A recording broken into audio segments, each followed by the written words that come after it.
I never thought I'd be the kind of woman who cheats. It sounds cliche, even saying that, but it's true. When I married Daniel 7 years ago, I was sure he was everything.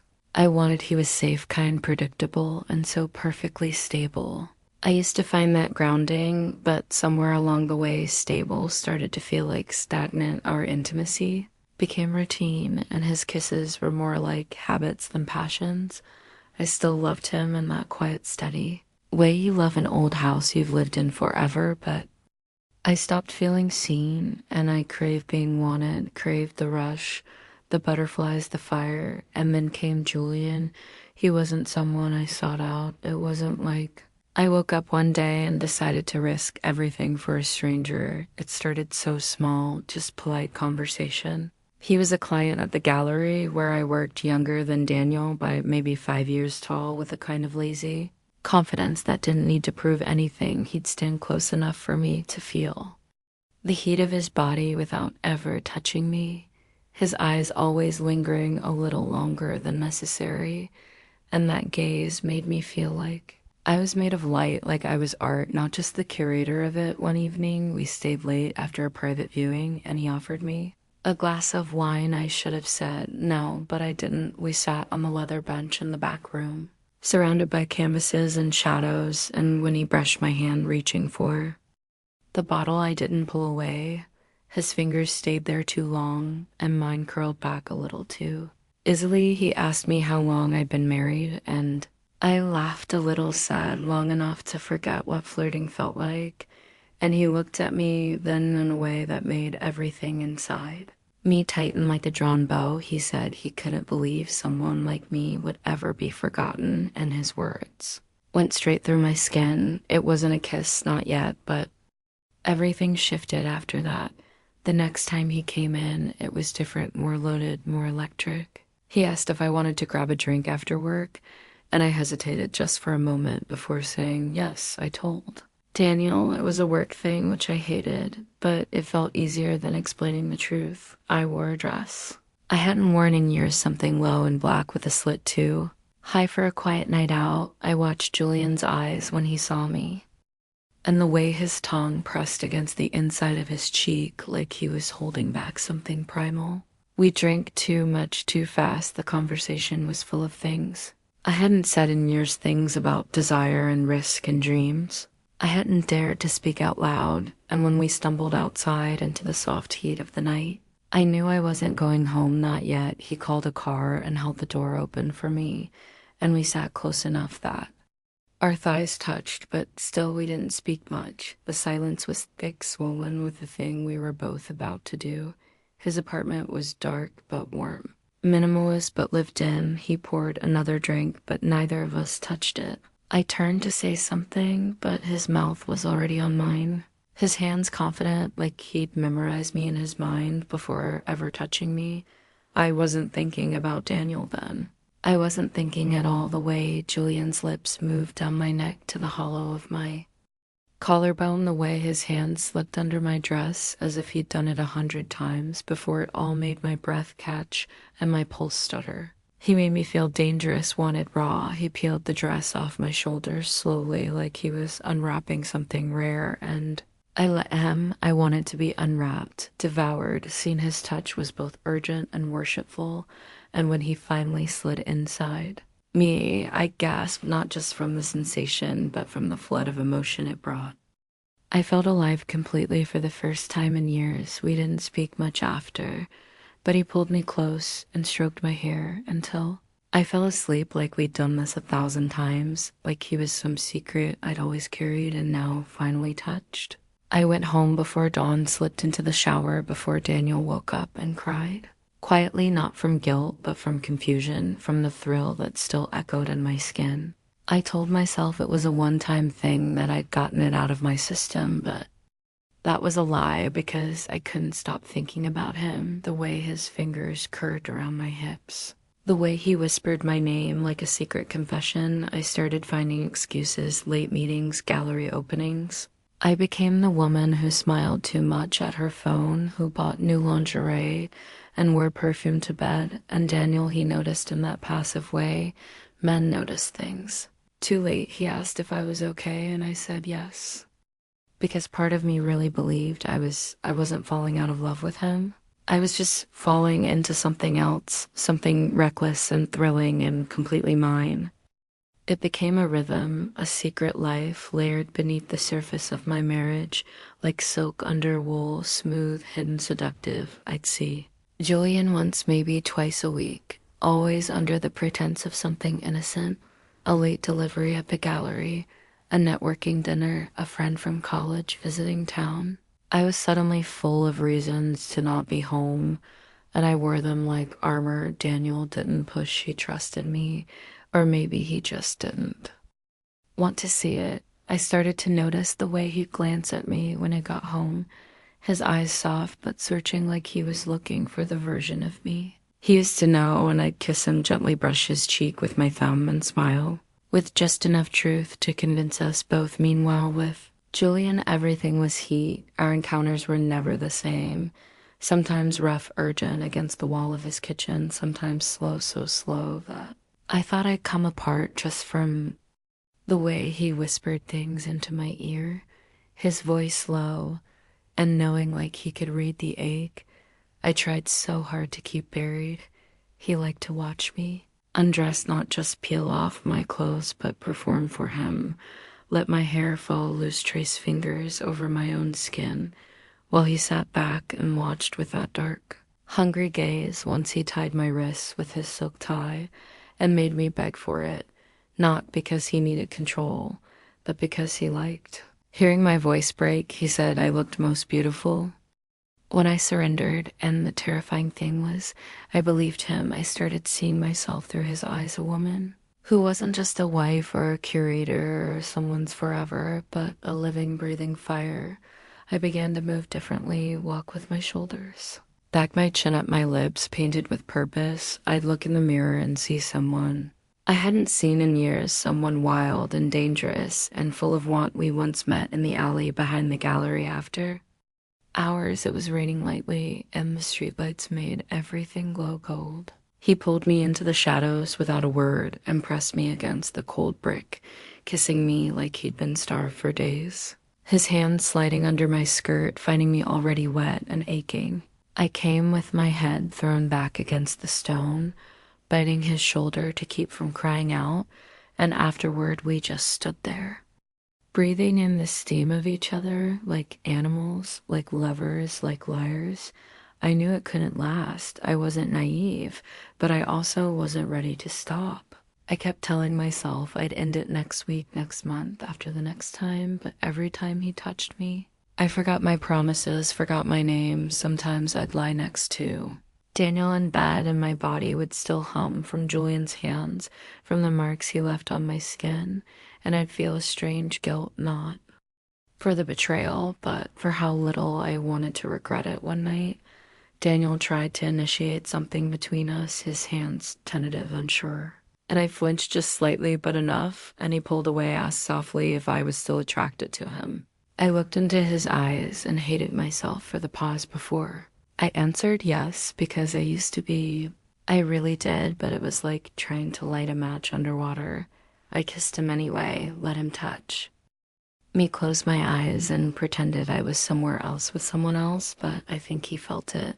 The way my body didn't rise to meet his, the way I held my breath instead of moaning his name, and afterward he held me tighter than usual and whispered, I miss you, even though I was right there in his arms. I couldn't sleep that night, so I messaged Julian just 3 words. I need you. And 15 minutes later, I was in his car parked under a bridge with the rain pounding against the windshield and his mouth on my neck, his fingers slipping under my coat, pulling me onto his lap. I wrote him like I was chasing salvation, our moans swallowed by the storm outside. When we were done, he looked at me with something close to tenderness and said, I don't think I can be just your secret much longer. And that's when something cracked inside me, because I realized he wasn't just my escape anymore. He'd become a part of me, a mirror to the version of myself I didn't want to let go of, and I didn't know how much longer I could keep pretending this wasn't going to explode eventually. The next morning, I stood in the kitchen pouring coffee while Daniel read. The news on his phone, the smell of toast and domesticity thick around us like a blanket, and I felt like a ghost inside it all, moving through the motions of a life that used to fit, but now felt 2 sizes too small. I watched him from across the room, the man. I'd built a home with shared holidays and habits with the man who still looked at me like I was his whole world, and all I could think about was Julian's hands, still bruising my hips from the night before I excused myself, said I needed to get to the gallery early, and he barely looked up, just said drive safe and smiled. And I stood there for a second, wondering if he ever truly saw me, anymore, if he'd notice if I never came back. Julian was already waiting at the back entrance when I arrived, leaning against the doorframe, smoking something he shouldn't be, and looking at me like I was trouble and dessert all wrapped in one. We didn't even make it inside, just pressed against the door as he kissed me with that desperate mouth of his, like he was trying to drink me dry. Afterward, we lay on the floor of the storage room, tangled in limbs and laughter, surrounded by forgotten paintings and shadows, and for a moment it felt like we were the only two people in the world. He said he thought about me constantly, how he couldn't focus when I wasn't near, how he was starting to hate the moments after I left, and I didn't know what to say because part of me felt the same, but saying it out loud felt like a promise, and I wasn't sure I could keep one to anyone anymore, not even to myself. I went home that night to find Daniel had cooked dinner, which was rare. He'd lit candles, poured wine, made my favorite pasta, and I froze in the doorway like someone had slapped me because the guilt hit me sharp and fast like a slap in the chest. He kissed my cheek and pulled out a chair for me, and I sat there across from him while he talked about some new project at work, and all I could think was, I'm breaking this man without even giving him a chance to see the cracks when he reached for my hand across the table. His touch was warm, familiar, and for a second I wanted to scream, to confess, to throw everything into the light and see what survived, but instead I squeezed his hand and said that the food was perfect and smiled until my face hurt later that night while he slept next to me, snoring lightly with his arm draped across my stomach. I stared at the ceiling and tried to imagine a future where I wasn't split in two, but every version I saw was laced with fire. I knew I was getting careless, the lies stacking too high, the gaps in my stories becoming harder to fill once. I showed up to the gallery with a hickey half hidden by my scarf, and my assistant raised an eyebrow, but said nothing. I started getting texts from Julian at times. He knew I couldn't answer, started calling late just to hear my voice, and once he left a note in my purse. I found it while out shopping with Daniel, just a scrap of paper that said, I want to wake up to you, and it nearly made me drop the bag of oranges. I excused myself, said I wasn't feeling well, and sat in the car with the windows up and the air thick while my heart pounded against my ribs like it was trying to escape. I told Julian we needed to slow down, that I couldn't keep doing this, not like this, but he just looked at me like I'd betrayed him somehow, like he was the one being left in the dark, and maybe he was because I kept giving him just enough to stay hooked, never enough to truly hold on. I was addicted not just to him, but to the version of myself I became with him, bold, unafraid, insatiable. We started meeting in riskier places, hotel lobbies, bathrooms, even once in the guest bedroom of a friend's dinner party, while people laughed and sipped wine downstairs. I didn't care. I was chasing the high, the burn of his mouth, the way he said my name like it was both a prayer and a curse. I told myself it was still just an affair, a phase that would pass like a storm, but deep down I knew storms change landscapes, and I wasn't going to come out of this untouched. It was a Thursday afternoon when everything started to shift, not explode, not collapse, just tilt slightly like a picture frame hanging crooked on a wall, and you don't notice at first until suddenly it's all you can see. Julian had sent me a photo just before lunch, nothing explicit, just his hand on a bed. I recognized the pattern on the sheets, one of the boutique hotels we sometimes used, and beneath it, the message, wish you were under me. Instead of under all those lies, I stared at it for a long time longer than I should have because I knew what he was really saying. He was growing tired of being the hidden chapter of my life, the one I only opened in secret and closed in silence. I didn't reply, not right away. I couldn't. I had back-to-back meetings, and Daniel was picking me up that evening to go to his mother's birthday dinner. The contrast between my two lives had never felt so jarring, the safety of the familiar against the fire of the forbiddens that night, while Daniel drove and chatted about his brother's new job. I stared out the window, wondering how much of me he actually knew anymore. If he could feel the distance in my silence, or if he'd grown used to it like people get used to pain when it lingers long enough at dinner. His mother hugged me tight, told me how lucky Daniel was, and I smiled and thanked her all while my phone buzzed in my purse. Julian again, one word mine. Like a question, like a challenge, I turned off my phone and excused myself to the bathroom and stared into the mirror for a long time, studying my face, the smudge of eyeliner, the slight bruise on my collarbone I could barely hide anymore, and I thought about what it would be like to just end it all right, then to cut it clean, to walk away from Julian and recommit myself to this life, this man, this quiet kitchen and safe. Sunday mornings, but then I imagined telling Julian goodbye, imagined never hearing his breath go ragged when I moaned into his ear, or feeling the weight of him on me like gravity and warmth, and I couldn't do it. I didn't want to. I was in love with him.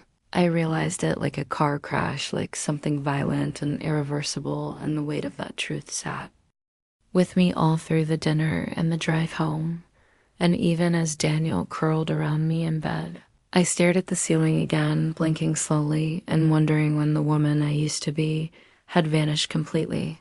Julian didn't wait for me to come to him anymore. He started pushing corners, asking questions, wanting more, and the more he asked, the more I pulled back, because the fantasy was beautiful only as long as it stayed untouched. He wanted mornings, wanted holidays, wanted the right to hold my hand in public, and I couldn't give him that, not yet, maybe not ever, but I couldn't let him go either. I told myself it wasn't fair to Daniel, to Julian, to me, but desire doesn't care about fairness. It feeds on tension, on secrecy, on everything unsaid. The sex with Julian got darker, more desperate, like we were both trying to cling to something already slipping. A way he'd mark me in places I couldn't hide, and I'd let him. I think part of me wanted Daniel to notice, to force the reveal, so I wouldn't have to choose, but Daniel never did, or if he did, he buried it beneath his own silences one evening. Julian told me he loved me just like that, no build-up, no fanfare. We were lying in his bed. The windows opened the room, smelling of sweat and skin, and he turned to me and whispered it into the hollow between my neck and shoulder, and I froze, not because I didn't feel it, but because I did, and the moment I let myself believe it, everything would have to change. I kissed him instead, tried to swallow the words, and he kissed me, back hard, frustrated and hungry, and full of something neither of us could name. I went home that night and cried in the shower again, only this time the tears felt different, not from shame, but from knowing I was living two lives and losing both slowly, methodically, like sand slipping through a sieve. Daniel had started watching me more, closely asking more questions, subtle ones, but I felt it. I think he could sense it in the way I moved, in the way I touched him, like I was remembering instead of feeling. He asked if I was happy, and I said yes, too fast, too sharp, and his jaw tightened, but he didn't press. I wanted him to press, wanted him to call me out, to give me a reason to rip the curtain open, but he never did. And so I kept floating between two worlds, craving one, while trying to preserve the illusion of the other. It ended on a Tuesday, not with a fight, not with some grand confession, but in a whisper, the kind of ending that doesn't echo, but still leaves something hollow inside. I was sitting in Julian's apartment, the light spilling in through the window, soft and golden, the kind of light that makes you believe in things.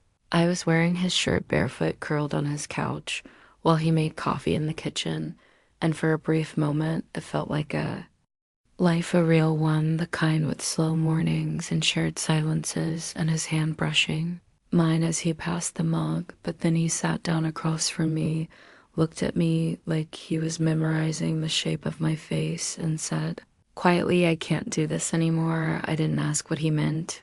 I knew he didn't mean the sex or the secrecy or the late night hotel rooms. He meant the in between, the waiting, the pretending, the hope he was trying to kill. Every time I left, I set the mug down and nodded, and the air between us felt too still, like it was holding its breath. He reached for my hand one last time, held it like it was something delicate and dying, and said, you don't have to explain. I just need you to be honest with yourself. And that wrecked me because I hadn't been not in months, maybe longer. I kissed him softly just once and stood up. Every step to the door felt like pulling teeth, like unraveling a thread that ran straight through me. And when I closed it behind me, I leaned against it and let myself break for a minute. Then I went home. Daniel was in the kitchen again, chopping something, smiling the way he always did when he cooked. And when he turned to look at me, something must have shown on my face because he paused just for a second. I walked over to him, wrapped my arms around his waist, and buried my face in his shoulder and whispered, I miss us. And he held me tighter than he had in a long time, didn't ask questions. Just said then, let's find our way back. And I nodded, even though I didn't know what that looked like anymore. I didn't tell him about Julian, not then, not ever. Some truths are too jagged to give as gifts. So I kept it buried, let it become part of my private history, a scar instead of a wound. Over the next few months, I really tried. We took a trip to the coast, cooked new recipes, stayed up late talking about everything, but the distance between us. But I never stopped thinking about Julian, not in the loud way, not in the way that burned, just in quiet flashes. The way my body still remembered his touch, the way certain songs still felt like skin. Against skin, he became like a dream I didn't want to wake from, but had to, in some nights. When Daniel was asleep, I'd lie there with the sound of his breath steady and think about the version of me that only existed in secret, and wonder if she was gone or just sleeping, and that was it. No big ending, no fireworks. Just a story that happened quietly, messily, fully, and then didn't anymore, but sometimes late at night. I still feel it, the pull of what was the gravity of it all, and I wonder if he ever thinks of me too, if somewhere he's sitting in that apartment, sunlight in his hair, coffee in hand, remembering how he used to taste like something forbidden and beautiful and doomed, and if he still whispers my name into the silence the way I whisper his into my memory when the world is too still and my heart forgets to lie.